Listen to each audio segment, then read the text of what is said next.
Yeah, we fully expected Malik to join us on set wearing a bell around his neck as the bell cow of the class of 2015, and maybe a little bit of that with the class of 2016 as well. Malik, what has it been like back in the football offices, you guys around the TV, on the internet, social media, seeing it go the way it is going today? It's very exciting. You don't get the opportunity to actually do it until you get here, and it's very exciting to be able to be a part of it. You know, the coaches all love, everybody's excited because they put in a lot of hard work.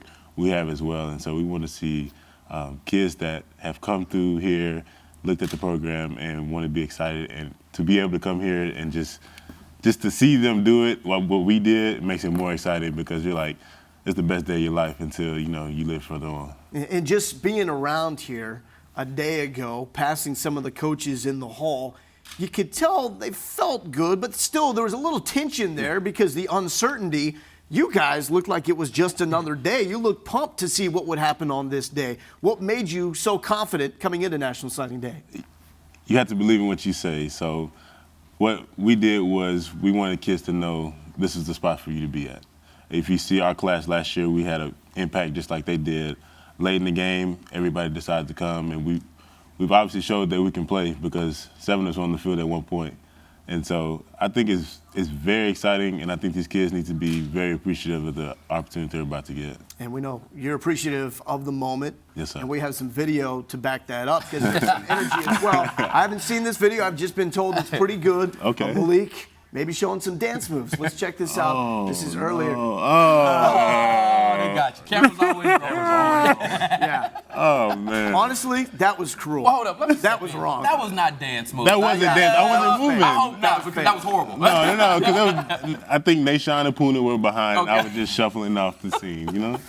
But you know, but in all frankness here, it almost seems like this team is starting to find their stride and their personality, and a lot of that has started with that 2015 class. You guys came in with a tremendous amount of confidence and proved that on the football field why you should have had.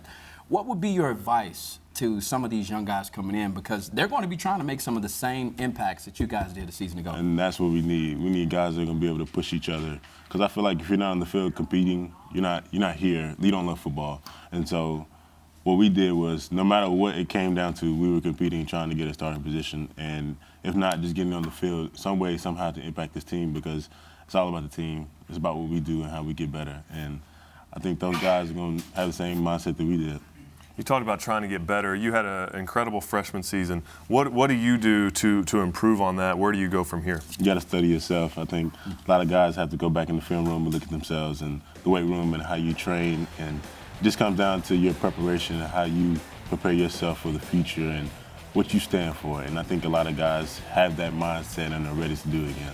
You told me biggest challenge as a freshman, time management. How did that work out?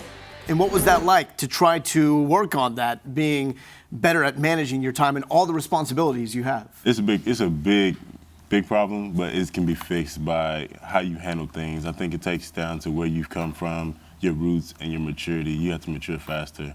And some things you just can't do, and because of your class and your football. And so that's life. Honestly, you get a job in the real world, it's going to be like that one day. Something tells me you had to run from time to time because of your time management. Is that accurate? That is true. I just got that little inkling from that conversation. You live and learn. Yes, you do. And running when you don't want to is one way to learn. Sir. We talked a lot about Coach Strong, Coach Traylor, Coach Haley, everybody on the coaching staff and the work that they have done to put together this class that looks like it's going into the top 10.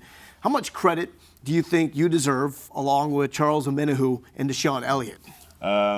You know, we always play around and say 3 for 3, 4 for 4. We got the commit. I don't think we're ever doing that just to take credit away from the coaches, because really it's their jobs, what they do. I think we just put in our input because we know how important it is. It's another phase of being a part of a university. You have to get more kids, and every year it's the same thing over and over. But what kind of questions do you think you can answer that maybe coaches cannot answer? How it is. I think a lot of kids want to know day to day, what's your daily schedule, how you're doing, just how the environment is, how you meet people. I think that's the aspect that the coaches can't give them because they don't live it. And I think it's big for players to be involved with recruits, because you want the best for them, and you don't want them to be upset or trapped anywhere they go. And so you have to tell them these things and be honest with the situation.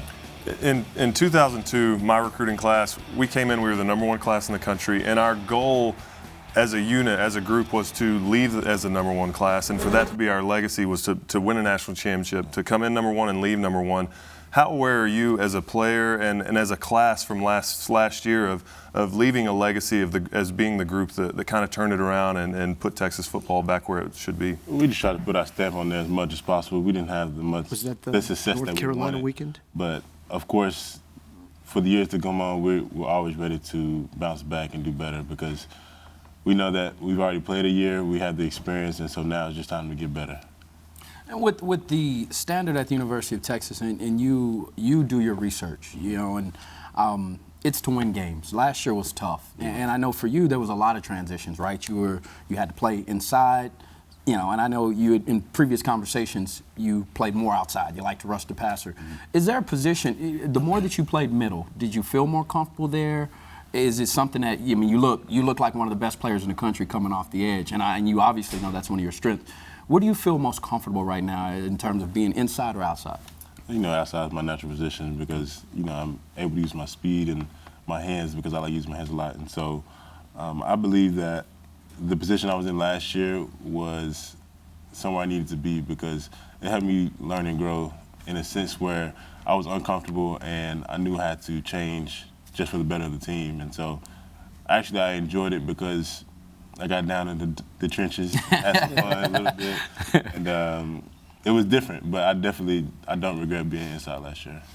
Big part of this recruiting class, the official visits, like every recruiting class. Recently, we saw upwards of 20 official visits taking place weekend where Texas basketball in action against Oklahoma State, the freshman All-American, yourself included, were honored during that game. How important do you think that weekend, those official visits were to putting together this class? It's very important. And especially when the kids can get hands-on with us. I think a lot of the kids got the opportunity to talk to us one-on-one if they needed to. Especially at the basketball game, they enjoyed us being on the set at halftime, well, not halftime, but at the commercial break. And I think they really enjoyed seeing that because they were like, hey, if I can do this, maybe I'll end up where they are. And I think that was a big recruiting jump, and I really enjoyed that weekend. One thing that has kind of been a growing trend with recruits like yourself that are blue chip recruits that can go anywhere in the country is that they're starting now to wait a little bit longer in the process to make a decision. How did that benefit you? And for some of these guys that are doing that today, making the decision on signing day, what do you think the benefits are of waiting? I think you get a sense of where you're comfortable. You visit multiple times to see where it's really home.